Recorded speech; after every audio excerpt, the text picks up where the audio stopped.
Owning a 300ZX is a nightmare.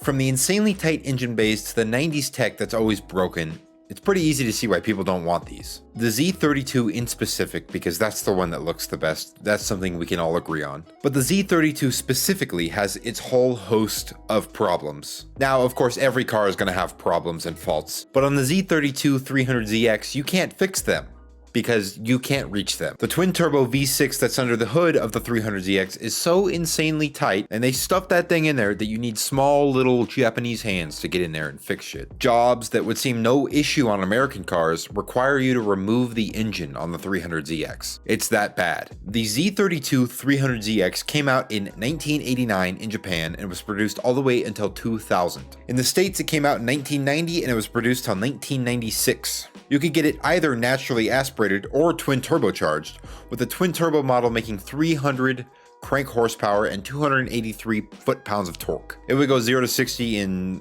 5-6 seconds-ish. There's varying data based on who you look at. It could also be spec'd with all-wheel steering, two-way adjustable suspension. You could get this in either a 4-seater or a 2-seater. They were all 2-door, some just had the 2+2. In 1995 and 1996, Stephen Millen Motorsports developed the SMZ model. The SMZ model was sold through Nissan dealerships, and the upgrades included GTR drilled and slotted brakes, a high flow intake, and higher flowing exhaust pipes. It also received a boost pressure increase, bringing the horsepower to 365 at the crank. There were only 104 of these SMZ models ever made, and they were an extra $14,000 on top of the retail price. Steve Millen drove an IMSA spec Z32 twin turbo that dominated in the GTO and GTS class for 7 years. One of its more notable achievements was finishing 5th overall in the 24 Hours of Le Mans and 1st in its category. There was a top speed model of the Z32 300ZX that was made,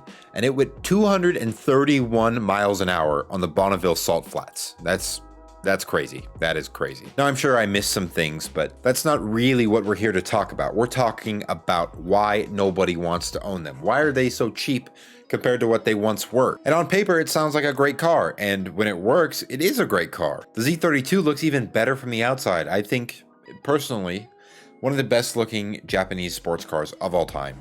Just sports cars of all time. It's just smooth. But Nissan fell into the same trap that Mitsubishi did with the 3000 GT. They put tons of cool high tech in it that broke. This kind of seems like not their problem, I suppose. You could see it as that, where they were just trying to sell these cars new, and that they did a great job of, right? The Z car is insanely popular, but they added too much cool stuff too soon. There was no development for this tech. This was brand new stuff. All-wheel steering was introduced on the R31 GTR, but clearly it wasn't done well because it broke all the damn time. Kind of like the PSP. It was just too ahead of its time, right? The reliability of these components weren't there. Some years had valve problems where the valves would go bad. And on top of that, if something did happen to break, which they do a lot, in the engine bay, most jobs require you to pull the engine. I've read some personal stories where people were saying that it took them 8 hours to do downpipes. That should be a 30-minute job. Now, take that with a grain of salt because nothing ever goes like it should when you're working on cars. But seemingly basic maintenance items such as timing belts, timing chains, tensioners, require you to pull the engine. And that's, for some people, for a lot of people, that's just too much to do.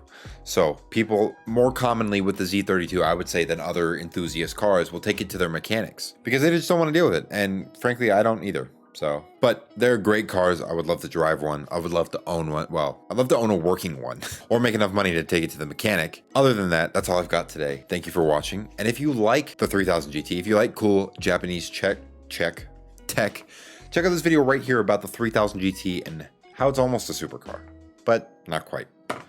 Thanks for watching. Like, subscribe, and I'll see you in the next one. Bye.